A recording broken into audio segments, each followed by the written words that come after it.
최승재 의원입니다. 참고인 좀 잠깐 계시고요. 먼저 공정거래위원장한테 여쭤볼게요. 네. 윤석열 대통령이 8월 30일 스타트업 코리아 전략회에서 대기업의 중소기업 기술 탈취 단호하게 처리하겠다. 중소기업이 억울하게 당하지 않게 했다. 이런 말씀 기억하시죠? 네. 예. 다음 한기정 공정의 화면 한번 보세요. 원풀 원과 원풀 D 딱 봤을 때 어떤 생각 드세요? 비슷하죠?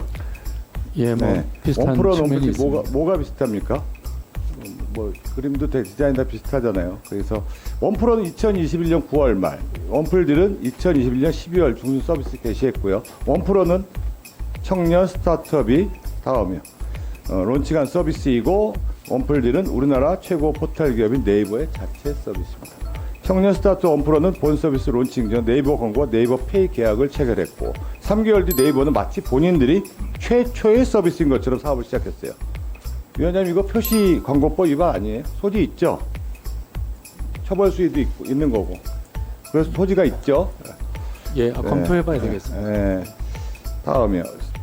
자, PT. 스타트업 대표는 네이버가 원풀질 서비스 시작하자 최초라는 문구 사용해서 강력하게 항의를 했고 당시 네이버 대협력 실장이 오해 소지 수정하겠다는 답을 했지만 아무런 조치가 없었고 뭐 빅테크 기업들이 이 막강한 자금력, 영향력이 있으니까 고의로 시간을 계속 끌수록 청년 스타트업은 거의 고사 직전에 갈 수밖에 없죠. 이 고의성이 있다고 저는 봅니다. 처벌이나 가중처벌이 가능하다고 보고요. 다음이요. 피해 기업은 출시 3개월 만에 월 매출 1억 이상을 달성하면서 성장했지만 네이버가 서비스 시작하자마자 서비스를 매출 수직하락, 입점업체 다 빠져나갔습니다. 순식간에 일어난 일입니다. 네이버가 모방했는데도 네이버가 후발주자인데도 빅테크의 영향력 때문에 최초로 서비스한 스타트업이 오히려 사기꾼 피싱 취급을 받았죠. 다음에 브랜드 네이밍 유사성을 보자면 네이버 검색창에 네이버의 원뿔딜을 검색하면 원풀딜로 인식하고 원뿔딜을 함께 검색하면 원풀원, 원풀딜로 염색하겠냐고 네이버 알고리즘이 역으로 제안을 했어요. 알고리즘이 이를 문제 삼자 보시다시피 즉시 삭제했어요. 문제를 삼자마자 가짜 뉴스 사건으로 네이버가 국회 출석할 때마다 네이버가 주장하는 게 있죠. 자동 알고리즘이란 인위적인 조작이 불가능하다. 우리가 개입할 수 없다. 이 사안만 보더라도 알고리즘은 조작하고 있다는 것이 명백합니다. 다음 화면은 네이버로 공식적으로 보낸 첫 내용유명입니다. 그동안 5차례의 내용유명은 거의 무응답하다가 최근 국정감사 명단 증인 명단에 거론되자 공식적으로 보낸 답변입니다. 내용에 보면 기가 막힙니다. 당사자한테는 이야기 안 하고 국회를 통하여 다수 의원실을 통하여 국회의원실과 여러 차례 미팅을 하여 충분히 소명. 국회라는 단어가 여러 차례 언급되고 있습니다. 이게 국회에 여기가 왜 들어가야 되는지 모르겠지만 뭐 본의원실과는 접촉은 없었고요. 피해 기업에는 답변을 하지 않고 국회에다가 빅테크 기업들이 이 보면은 국회만 상대하는 된지 상당히 불편해 보입니다. 위원장님, 대기업의 아이디어 탈취, 갑질은 그동안 참 많았는데 네. 중소벤처기업의 아이디어 기술 탈취에도 수익에 비해서 차원 수익이 워낙 나죠. 끊임없이 일어나는 것 같습니다. 사실 문제는 기업들은 고사하고 망한다는 거죠. 정부가 청년 벤처기업에서 막대한 예산 투입하고 있죠. 지금 육성하고 있고. 근데 이 순간에도 대기업 횡포에 청년 벤처기업들은 사라져갑니다. 눈꽃처럼. 법관 형평성도 고려해야겠지만 이분들이 억울하지 않고 법의 보호하에 기술을 지킬 수 있도록 처벌 기여 규정 이거 좀 강화해야 될 필요가 있다고 생각하지 않으세요? 예, 그렇게 같은 일벌백계 한 생각입니다. 정도가 아니고 이런 네. 일이 발생되면 안 되죠. 해당 건과 유사한 사례가 또 있죠. 이 건에서 시정 조치 어떤 조치가 가능한지 참고인 답변 드리고 좀 말씀해 주시기 바라고요. 네. 오늘 네이버 관련돼서도 증인에 관련된 요청을 좀 했는데 뭐 이런저런 이유로 빠졌습니다. 상당히 유감스럽게 생각하고요. 김여은 참고인, 네. 창업 몇 년째세요 지금? 6년 차입니다. 창업 후 서비스 론칭까지 몇 년 걸렸습니까? 론칭까지는 3년 걸렸습니다. 시간이 꽤 걸렸네요. 네. 최고 매출액이 얼마였습니까? 서비스 그다음에 네이버 서비스 출시로 매출이 얼마나 감소했습니까? 출시 이후 3개월 만에 1억 880만 원 정도까지 달성을 했고요. 그다음에 감소는 그냥 원뿔딜 출시하자마자 그냥 문 닫아야 하는 상황에 놓였습니다. 초기 투자 비용, 직원 현황, 입점 현황까지 이제 여러 가지 이제 문제가 있을 텐데 이 피해 정도를 좀 한번 말씀 좀 해보세요. 일단 초기 비용은 약 8억 4천만 원 정도가 저희가 들어갔고 이제 그 서비스를 할 때 저희가 15명 정도의 직원들이 있었는데 지금 현재는 3명 정도의 직원이 있습니다. 그리고 입점 업체는 네이버 원뿔딜 등장과 함께 바닷물 빠지듯이 빠져서 그냥 지금은 문을 닫아야 하는 상황에 놓여 있습니다. 그런데도 폐업을 못하는 이유가 있을 것 같은데. 저희가 폐업을 하는 게 아마 네이버가 가장 원하는 게 아닐까 해서 지금 악착같이 버티고 있습니다. 네이버가 그 내용 유명을 보니까 국회에 충분히 소명을 했다고 되어 있는데 당사자인 유러 이 회사에는 어떤 뭐 이야기가 있었습니까? 논의가 된 적이 있습니까?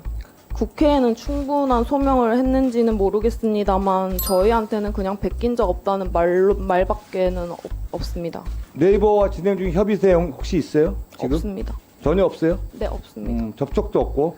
접촉 만난 적은 있습니다. 그 지난 시간 동안에 젊고 힘없는 이 스타트업 대표가 얼마나 마음고생이 심했을지 제가 공감하고 그 고통은 아마 상상할 수 없을 거라고 생각합니다. 그 직원분들도 지금 일자리를 잃고 뿔뿔이 흩어졌을 거라고 생각하는데 이 오늘 네이버가 나와서 충분히 소명을 해야 될 일인데 그동안 대기업 아이디어 찰지 갑질 많았는데 이런 부분에 대해서 자유시장 경제처에서 이게 도대체 얼마나 심각한 문제에 대해서 저도 의문이 들고 사실 저라도 우리 유려 대표 김영원 대표 사과하고 싶은 생각이 듭니다. 어렵게 만들어진 자리인데 이 네이버나 특히 뭐 정부나 국회에서 요청하고 싶은 이야기가 있을 거라고 생각합니다. 기업들이 이렇게 어렵게 겨우겨우 해서 성공하기 위해서 노력해 왔는데 이렇게 한순간에 대기업 때문에 정말 폭력적인 사태 때문에 이런 순간이 되겠는데 말씀 한번 듣겠습니다. 우선은 100번 양보해서 네이버의 주장대로 이 모든 게 우연일 수도 있습니다. 그런데 우연은 10개 중에 한두 개여야 우연인데 지금 원풀원과 원뿔딜은 이름뿐만이 아니라 10개 중에 9개 이상이 유사한데도 네이버는 본질적으로 다른 서비스라고 우기고 있습니다. 소비자들은 원풀원인지 원뿔딜인지 원풀딜인지도 인식하지도 못하고 네이버에서 하는 원플러스원 사업인 줄만 알고 있습니다. 그리고 네이버는 저희가 계속 원플러스 원이라는 메인 컨셉에 대해서 지적을 하고 있는데 그냥 핫딜이라는 타임커머스라는 그 부분만을 본질 흐리기를 하면서 하고 있습니다. 그리고 저희와 계약 관계가 있었음에도 불구하고 국회에 와서는 없다는 거짓말을 하면서 계속 본질 흐리기를 하는 그 말을 언론과 국회에서 전해 들을 때마다 저와 저희 직원들은 굉장히 울분을 삭힐 수밖에 없습니다. 그리고 제가 네이버에 묻지마 살인과도 같은 상황을 당하면서 해당 기관들과 국회에서 많이 들었던 말 3가지가 있습니다. 첫 번째 문제는 네이버랑 절대 법으로 싸울 생각하면 안 된다. 못 이긴다. 그리고 아이디어 탈취 문제는 데이터가 없어서 해결할 수가 없다였습니다. 네이버는 뭔데 도대체 법 위에 있는 겁니까? 이 나라 법은 네이버만 놓고 보면 죄송합니다. 네이버만 놓고 보면 지키라고 있는 것이 아니라 이용하라고 피해가라고 있는 것이라는 것을 느꼈습니다. 그리고 아이디어 탈취 데이터가 없는 것도 입법이 부실한 것도 저희의 잘못은 아니지 않습니까? 교통사고만 나더라도 고의든 아니든 피해자와 가해자가 생기기 마련입니다. 피해자한테 무조건적으로 사과를부터 하고 해결을 위해 나서야 되지 않습니까? 그런데 저희는 피해자인데도 불구하고 네이버에 1년 10개월째 사과를 구걸하고 있습니다. 두 번째는 국회에서 가장 많이 들은 말입니다. 대기업은 이런 일이 허다하니까 사과 안 할 거다. 사과받기 쉽지 않다. 그리고 여야 넘나들면서 이 문제 제기하지 말라였습니다. 저는 정치인이 아닙니다. 그래서 정치적인 이해관계도 모릅니다. 이 문제는 국가 미래 경제를 두고 여야 의원님들께서 머리맡에서 고민을 해주셔야 되는 문제라고 생각합니다. 그리고 대기업들의 기술 탈취가 하루 이틀이 아니라 비일비재하다고 해서 이 문제가 당연한 상식처럼 여겨지고 아무것도 아닌 일처럼 넘겨지지 말았으면 좋겠습니다. 마지막 3번째는 자유경쟁 시대에 이게 뭐가 문제가 되냐고 하실 수도 있습니다. 그런데 저는 이번 사건만 놓고 보면은 자유경쟁 시장에서 저희가 패배했다고 인정할 수가 없습니다. 사업의 흥망성쇠를 저희가 결정할 수 없다는 거는 잘 압니다. 그런데 체급부터 다른 스타트업과 경쟁하는 게 이게 정말 자유경쟁이 맞습니까? 달리기도 최소한의 출발선과 신호음이 있습니다. 저희가 이렇게 체급 차이가 나는 대기업들과 함께 경쟁할 수 있는 부분은 유일한 게 아이디어입니다. 그런데 이 아이디어는 스타트업들에게 단순한 아이디어가 아닙니다. 안 먹고 안 자고 안 쓰면서 함께한 전부입니다. 그런데 이렇게 대기업들이 무자비하게 짓밟고 넘어가면 저희는 어떻게 합니까? 그런데 네이버는 이 모든 것을 앗아가고도 손가락 한마디만큼의 죄의식도 없습니다. 저희 어머니는 지금 절로 들어가셨고 제 주변은 혹시라도 제가 잘못된 선택을 할까봐 밤낮으로 보초를 서면서 제 잠자는 숨소리까지 지금 듣고 있습니다. 그런데 제가 죽어야 이 고통이 끝난다면 정말 그렇게라도 끝내고 싶지만 네이버가 이렇게 괴물 기업이 된 데는 사회 모두의 책임이 있다고 생각합니다. 기업도 전부 잘못을 할 수 있죠. 잘못을 하면 혼나야겠지만 그 혼나는 만큼 반성과 발전을 위해서 따뜻한 격려의 박수가 동반되어야 된다고 봅니다. 그런데 잘못만 하면 손가락질 당하기 바쁘니까 기업들은 회피만 하려고 합니다. 그러면 그 피해는 저 같은 스타트업들이 다 받아야 합니다. 부디 이 상황을 좀 누구라도 나서서 해결 좀 해주십시오.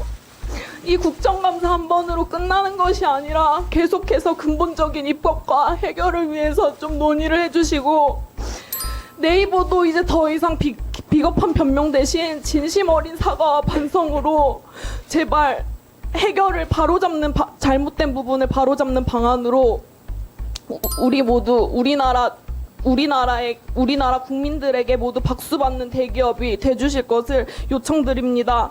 그리고 마지막으로 계란으로 바위치기 할 때마다 최승재 의원님께서 저희 편에 서서 목소리 들어주시고 끝까지 취재해주신 기자님들께도 감사드리고 이 엄중한 자리에 시간 많이 뺏었는데 끝까지 경청해주신 정모희 위원님들께도 정말로 감사드립니다.